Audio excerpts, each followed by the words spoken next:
Now, initially, I knew my intuition was probably right. I don't generally like to use these teas. I don't know why I thought, I had never done it before. And so I thought maybe it'll do both sprayers, but alas, it did not. I didn't need to get these at all, but I only got a 10 pack.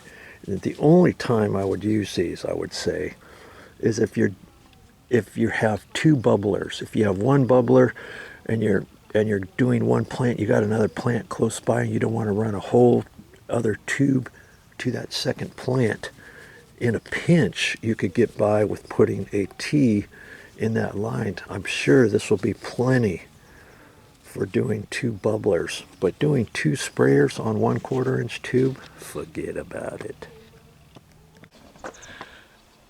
Well, that's all I have for this time, but I'll be back with more videos. I hope you learned something on this video.